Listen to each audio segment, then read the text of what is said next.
Om Om Om Sahana Bhavatu Sahanau Bhunaktu Sahaviryam Karavavahai Tejasvinavadhitamastu Ma Vidvishavahai.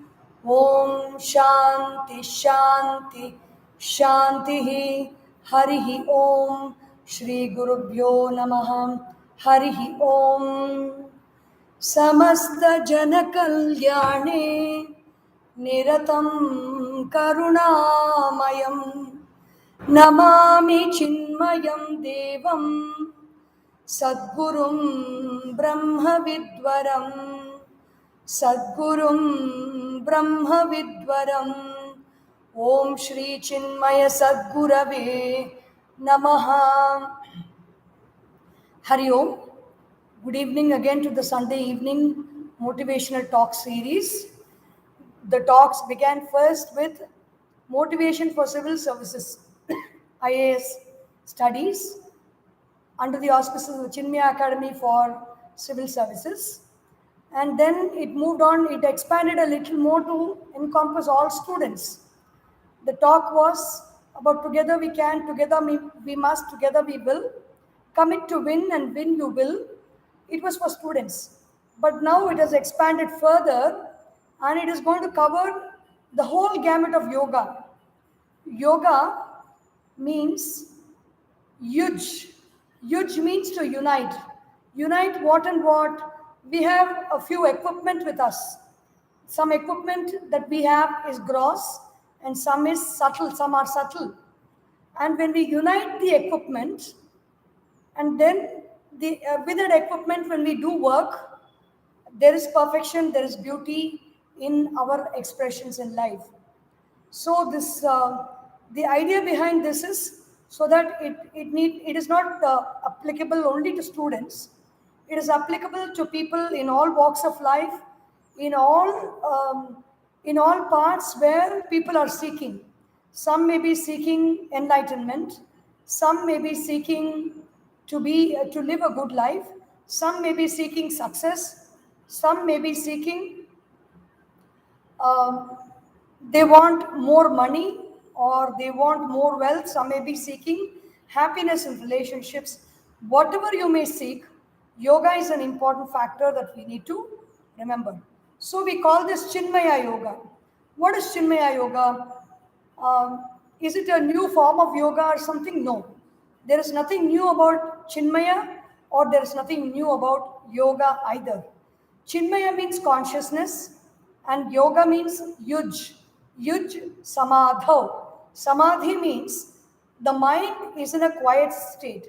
Samyak adhiyate manaha iti samadhihi. Samyak means very well. Adhiyate. There is the intellect, there is the buddhi. The intellect is the one that is deciding, it is differentiating, it is analyzing, and it is constantly making the right choice. And that intellect cannot be afford to be disturbed in the sense organs and the sense objects.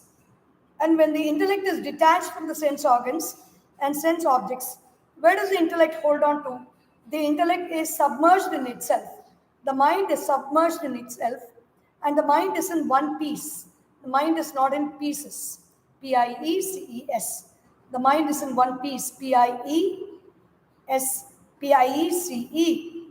And so when the mind is in one piece, the mind is at peace. P-E-A-C-E. So Chinmaya Yoga means being united with that consciousness at all times. All yogas lead to this unity or knowing the identity of one with, that I am one with consciousness. So how are we going to go about this? So this is going to be a talk series continuously every Sunday from 6 to 6:30. And the pattern of this is we are going to take up several of works by Swami Chinmayananda himself. Though Swami Chinmayananda has expanded deeply on the Upanishads, the Bhagavad Gita, and the Prakarana Granthas, in many places in many of his texts and many of his books, he has touched upon yoga, he has touched upon meditation. Meditation is a culmination of Ashtanga Yoga, where the 8 parts of yoga, as described by Maharshi Patanjali, beginning with yama, niyama, asana, pranayama, pratyahara, dharana, dhyana, samadhi. Though Gurudev has not spoken much about the initial parts of yoga, when the mind is reaching up to Jnana Yoga, where the Upanishads is Jnana Yoga, where the object of meditation is the Mahavakyas of the Vedas, Tattvamasi, Ayam Atma Brahma, Aham Brahmasmi, and Prajnanam Brahma, and many other such statements which point out the unity between the seeker and the sought, the individual, the Jiva, and the Supreme Ishvara, and the Brahman. When that unity is pointed out, a Vakya or a statement becomes a Mahavakya. And to reach up to that state of, for example, when our Adi Shankaracharya Bhagavan, in the Viveka Chudamani and many of the texts that he has written, he always speaks about the 4 qualifications that are required for a seeker of the truth. What are the 4 qualifications? They are Viveka, Vairagya, Shamadhi, Shatka Sampattihi, and Mumukshutva. Viveka represents the discriminative faculty of the intellect. The intellect is that which discriminates all the time. It always keeps differentiating between night and day, joy and sorrow, happiness and misery, or pain and ease, disease and ease, everything, all the differences that we see, the differences between colors, the differences between states of mind, the differences between objects, the differences between people, everything the intellect discriminates between. But this Viveka that in the Vedanta Prakarana Granthas that is spoken about is the differentiation between who am I and what is not I. So that is called Viveka. Next is Vairagya. Vairagya means I know by discrimination, by dissecting this world and the experiences in the world, who am I and what is not I. Vairagya is to detach myself from what is not I or what is not permanent, what is just temporary and fleeting, and attach oneself to that which is permanent, which is the self, consciousness. And the third one is 6 qualities. Actually, it is called third, but it contains 6 qualities in it. They are Shama, Dama, Uparamaha, Titiksha, Shraddha, and Samadhanam. Shama means calmness of mind. Dama means control of sense organs. Uparama means withdrawal from any other activity other than one's own duty. Performing my own duty is Uparama. This is where yoga comes in the picture. Yoga is always talking about one-pointedness. The role of yoga is to gather all the different objects of the world, meaning objects of the senses, and bring it to one point. Make it just one focused, one pointed sense appreciation or understanding is yoga. Gathering all the differences and making it to one. That is yoga. And then Vedanta or Jnana is that perceiver who is observing that one is called the self. So Uparama means withdrawing from all the other different distractive activities and focusing on one activity which is my swadharma or which is my duty, the call of duty. And the primary call of duty for one individual is knowing the true self. That is our swadharma. So Uparamaha.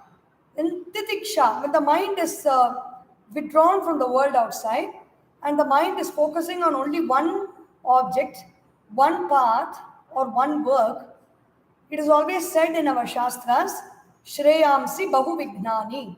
Whenever I am pursuing a very high goal in life, I will meet with many obstacles. Titiksha is to put up with the small pinpricks of life. This is also yoga. In the Bhagavad Gita, Krishna tells Arjuna. Arjuna is very disturbed about what is happening outside in the world. And then he is telling, I have to fight all these people. It is very difficult. What if everything collapses because of this fight? I'm going to kill my masters and all my relatives and family members. And so Bhagavan Shri Krishna tells Arjuna, Matraha sparshaha tu kaunteya shita ushna sukha dukkada agamaha apayinaha anityaha tam stitikshasva bharata. Titiksha means put up with it, put up with the small pinpricks and pains of life. The pinpricks and pains come because matraha, the five sense organs of seeing, hearing, tasting, smelling, touching, meet their represent their respective sense objects of sight, form, sound, taste, smell, and feeling. When these sense organs meet the sense objects, we experience joy and sorrow, heat and cold, and also pain and censure at some times. So these come and these go. Don't attach too much importance to them. Just put up with them and see it pass away. So that is titiksha. Then you have shraddha. Shraddha means full-throated, one-pointed concentration or complete attention to the goal that I'm pursuing in life. Having full dedication to that. Basically, it is called Vishwasa or faith on the teacher of the path and the Shastras or the texts that show us the path. Shraddha. And finally is Samadhanam in the 6 qualities that we need to possess. This is where yoga comes in the picture. When I want knowledge, when I'm seeking knowledge, I should have these 4 qualities. Out of the 4 qualities are the 6 qualities which come under the third. The Shamadhi, Shatka, Sampattihi, the 6 wells in life. In the 6 wells, everything is culminating into Samadhi or Samadhanam. Samadhanam means Samyak Adhanam. The mind is completely rested in the self. The mind does not go about any individual activity that does not concern the self. The mind is always at the service of the self. The mind is completely quiet, and that is a state of yoga, samyak adhiyate manaha iti samadhihi.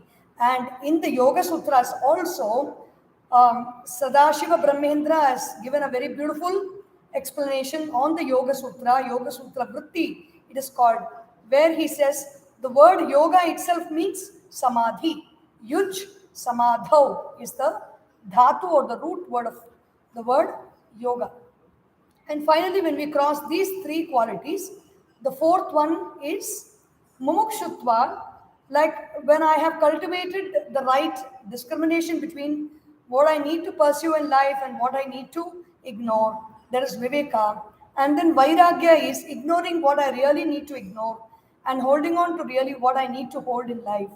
And then I cultivate the 6 wells that keep the treasure of my energy in my mind, conserved for the pursuit of the self, for the pursuit of the truth, or pursuit of the highest goal in life. The goal can be becoming the prime minister, becoming the president, becoming an IAS officer, becoming a class topper, a school topper, or a state topper, or a country topper, or getting an Olympics gold medal, or winning in sports, or even as simple as wanting to do the right things in life, like getting up early in the morning and having a very disciplined life, wanting to live a very lovely married life, happy married life, wanting to raise children very well, whatever it may be that we have, or wanting to pursue some music, some sport, some art, whatever it is, for even tailoring, or even whatever, anything that you want to do, any job that you want to do, you have no other goal except quietening the mind. And so, is there any area in this world where yoga is not useful? We can never say that, because in every small detail of our life, the presence of yoga and the presence of our unity with consciousness is very, very important.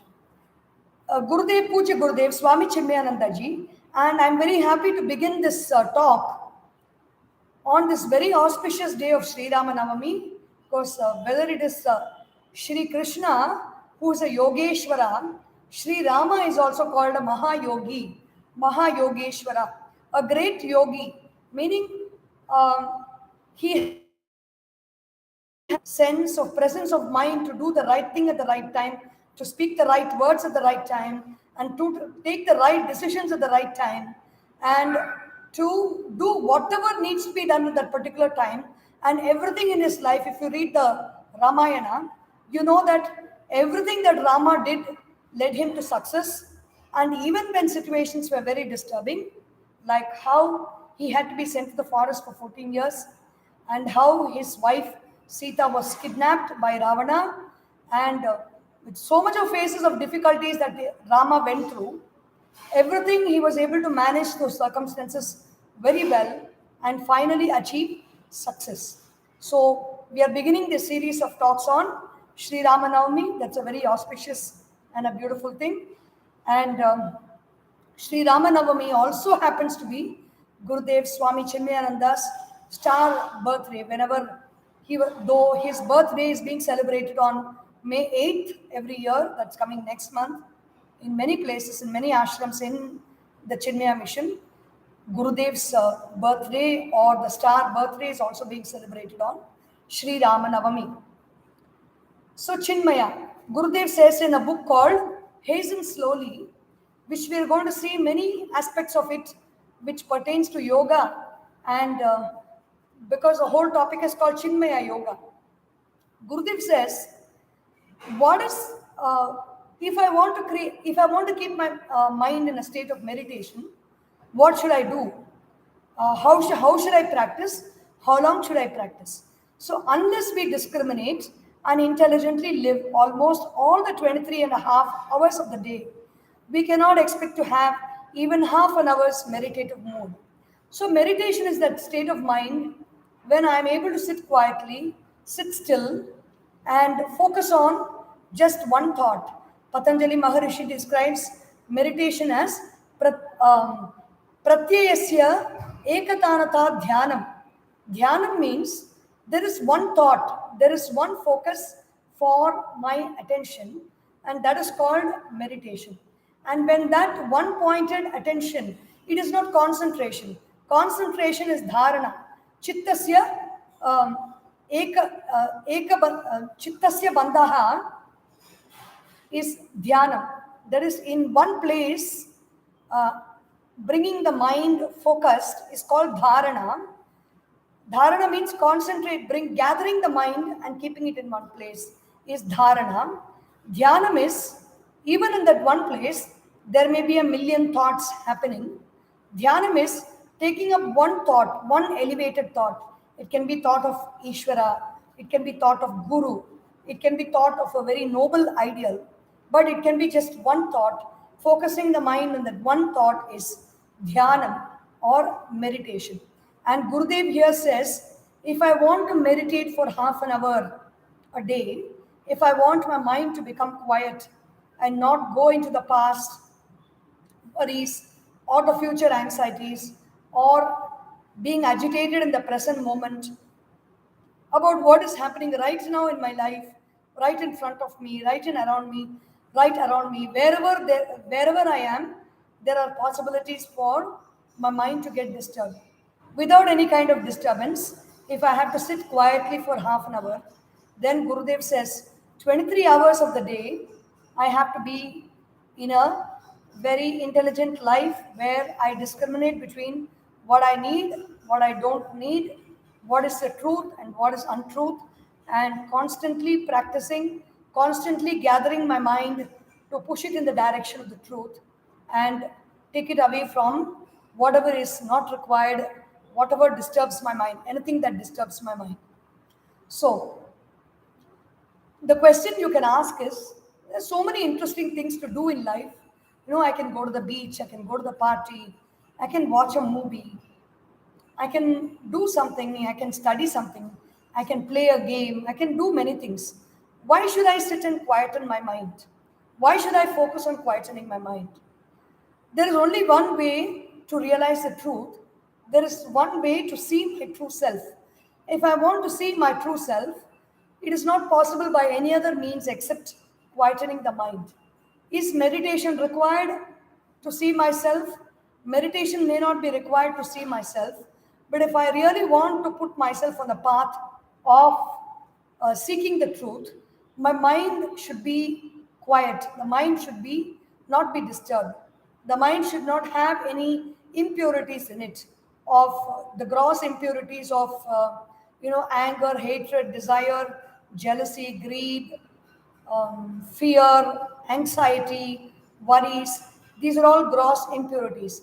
And what is an impurity? Anything that makes the mind disturbed is an impurity. Anything that makes the mind one-pointed is purity. A pure mind is a focused mind, a one-pointed mind. An impure mind is a disturbed mind. It has got nothing to do with the dirt or the grime that we see outside. One pointed mind is a pure mind, a disturbed mind is an impure mind. So, when we say, why should I quieten my mind? That is the only way by which I can see myself as I am. Why should I see myself as I am? Because that is the basis for all, all the decisions that I take in my life. When I see myself as I am, I will start seeing objects, situations, and persons as they are in its true state. If I'm not able to see objects, situations, and persons in their true state, then I'm going to make a lot of disturbances. I'm going to make a lot of disturbed judgments in my life, and that will take me further and further into distractions in my life. So I have to see myself as I am. For that, what is a prerequisite? A quiet mind. A quiet mind is a mind in yoga. I can achieve that state of quiet mind through the practice of yoga. And even in the Yoga Sutras, Patanjali Maharishi begins with Atha Yoga Anushasanam. He says, now I'm going to explain yoga, the teaching of yoga. And then he gives the definition of yoga in one sutra. The definition that Patanjali Maharishi gives is Yogaha Chitta Vritti Nirodhaha. Chitta means mind, Chit means consciousness. When the letter chitta, the ta is added to the chit, takaro vai vishayaha. In that consciousness, there is an object. So that becomes chittam. So chitta means it contains all objects of my knowledge: seeing, hearing, tasting, smelling, touching. And then speaking, doing, um, walking, eliminating, and reproducing. These are the 10 sense organs. Through the sense organs, whatever input that comes into my mind is stored in the chitta, and the chitta is constantly vibrating and moving. And because of that, the mind is thrown into vrittis or waves. The waves of the mind are the different thoughts of the mind. So even the waves, Patanjali Maharishi, he classifies them into 5. Before we come to that, he just goes straight. What is yoga? Yoga is keeping the waves, keeping the mind thoughtless or waveless, movementless is called yoga. Then what happens? Tada drashtuhu swarupe avasthanam. Then I become the drashta. I become the seer. This is where the word Chinmaya Yoga comes into the picture. Chinmaya means consciousness, and yoga means a mind that is quiet. Here is a mind that is quiet. Behind the mind that is quiet, there is a seer or the consciousness, Chinmaya. If the mind is quiet, I remain as a seer. If the mind is disturbed, what happens? Patanjali Maharishi says, what happens if the mind is not quiet and I am not remaining as the seer of the mind? What happens?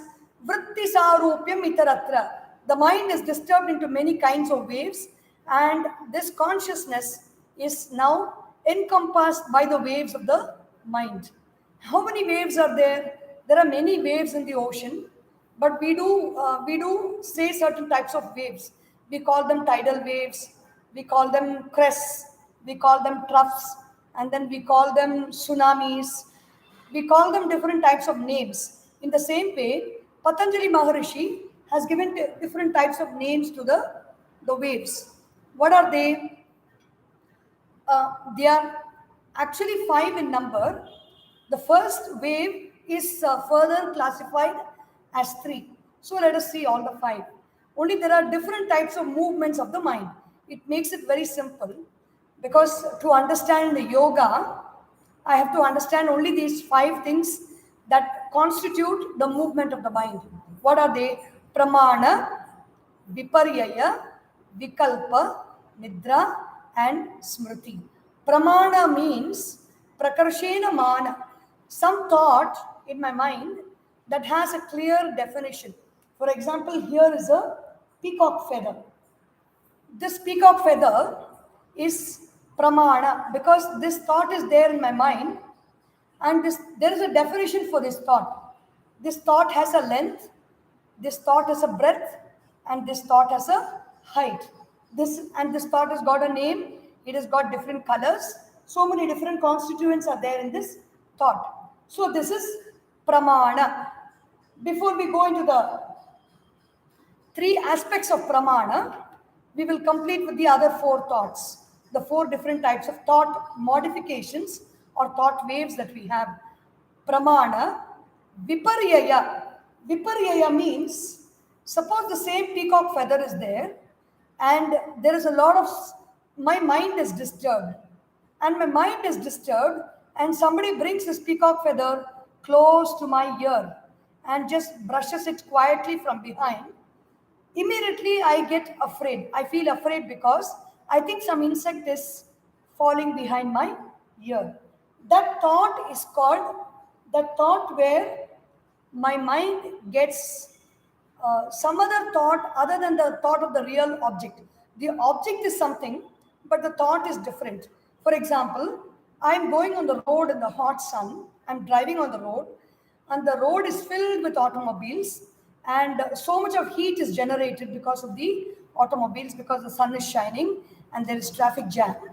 And when I see further ahead of me, it looks like as if there are waves of clear water on the cars before me. So this is obviously a mirage. This thought is called Viparyaya or erroneous perception. The object is something, the object is just water vapor. But I don't see it as water vapor, but I see it as an ocean or a lake in front of me. Even the blue sky is erroneous perception because the sky, when you know anybody who has gone by flight will know that how much ever you go higher and higher and higher, the sky around you is never blue. Though from the earth, that height to which you are flying might have seen as blue, but when you go up into the sky, it is not blue in color. In the same way, the sky looks like the shape of a dome. There is neither a dome shape for the sky or there is neither blue color for the sky. There is no blue color for the ocean, but everything of an infinite dimension takes the color of blue because of the dispersal of light and the absorption of the color blue and releasing of all the other colors. It looks blue in color. So this is Viparyaya or erroneous thought, erroneous perception. The third thought is Vikalpa. Vikalpa means just thoughts. Opposite of Vikalpa, though it is not mentioned in this five thoughts, is Sankalpa. Sankalpa means the right thought. If I want to do some work, if I want to study in an examination and do well in the examination, I want to pass in the examination with flying colors. Though I make because of that, I make a Sankalpa or I make a very firm thought in my mind that I am focusing on my studies and I'm going to study very well. So the third type of thought is Vikalpa or disturbed and wrong thoughts. Thoughts that do not have any kind of subject matter or any kind of existence. For example, the horns of a rabbit. There is no rabbit that has got horns, but still I can always imagine that thought in my mind. Wrong imagination is Vikalpa. And the fourth thought pattern or wave of thought is nidra. Nidra means even in the ocean, if you see, during daytime, whenever you watch the ocean, there will be big waves happening. But at night time, when you see the ocean is almost very quiet, there is no high movement of waves. We do not know for what reason it is like that. In the same way, at night time, the mind is very quiet. There are no wave-like movements in the mind, and that is why we just remember the time we go to sleep, and then the next thought we wake up, we know only that we have gone to sleep. In between, the dreams that we had all comes under vikalpa. Otherwise, we do not anything. We do not know anything because there is no awareness of any thought during the sleep state. That is called nidra or sleep. And the fifth thought is nidra smriti. Smriti means memory. See, all these gods we pray to, Ishvara, Rama, Krishna, then Shiva, everything will come under smriti vritti. That thought we hold on to for our support. Smriti is also the memories that we have of our childhood, the memories that we have of past moments, memories that we have of what we wore yesterday, what we did yesterday, where did we go yesterday, who spoke what yesterday. Everything is memory thought. So there are these 5 types of thoughts, and then the three categories of the first thought I told you. Pramana, one is pratyaksha pramana. I'm able to see the photograph, the picture of Gurudev behind me. The picture of Gurudev is present there in form, in that cutout, in my presence. That is pratyaksha, aksham prati. In front of my eyes, this picture is there, and that picture is reflecting in my mind, and because of that I have the thought of Gurudev's image in my mind. The next pramana is, the thought form is anumana. Anumana is the Pavlovian syndrome, where the bell rings and it is time for food and the dog salivates. The dog is having anumana. Anumana is, the dog knows that when the bell rings, it is time for its food to come, and saliva starts to come out of its mouth. When far away, when you hear the sound of a fire engine, the thought comes to your head that there is some fire somewhere. When you see a peacock dancing and clouds are dark and gathered around the sky, then you know that it is going to rain. That thought form is called anumana. The third thought form is agama or shabda. Shabda means, how do I know there is heaven? How do I know there is hell? How do I know that there is a state called realization? How do I know the different aspects of the mind? I'm not able to see the mind. I'm not able to see the self. I'm not able to know what is heaven or what is hell. I do not know what is truth or what is untruth. For example, when I go on the road, I did not know that I have to keep to the left or keep to the right. The constitution is not written on the road. It is not printed on the road. It is not said everywhere that I should do this, I should do that. Then what do I follow? I follow the constitution of the country. I follow the Indian Penal Code. I follow the traffic rules, which are all written down in books. In the same way, how do I do the right things in life? What are the wrong things that I should avoid? How do I concentrate my mind? Everything is written in books by our masters and gurus who have given it to us, and that is called Shabda Pramana. Shabda means the words. These words are written, and I read that, and I read that, I listen to them, and I understand that this is what it is. These are the thoughts that I have. So these are the 3 types of movements in the mind when it comes to pramana or right knowledge. The 3 thoughts are right knowledge. Viparya is wrong knowledge, erroneous perception. Vikalpa is imaginary, vain imagination or garbled thoughts which are going to be of no use to us. Then nidra is sleep thought and smriti is memory thought. How to quieten these thoughts, how to quieten these movements of the mind, whether it is Patanjali Maharishi or whether it is Gurudev or from the Bhagavad Gita, the Upanishads, Everything points out to two qualities of abhyasa and vairagya. Abhyasa means I focus on something. Vairagya means I withdraw from things that are not conducive to my progress. I focus on my goal, I focus on what I want, and I remove my focus from what is not suitable to my progress. So, with this, we will conclude. We will meet again next Sunday, 6 to 6:30 at Chinmaya Yoga.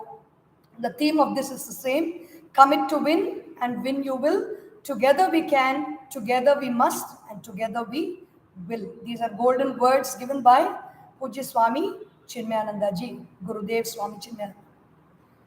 Om Shanti Shanti Shanti. Hari Om. Shri Gurubhyo Namaha. Hari Om. Boliye Shri Sadgurunath Maharaj Ki Jai.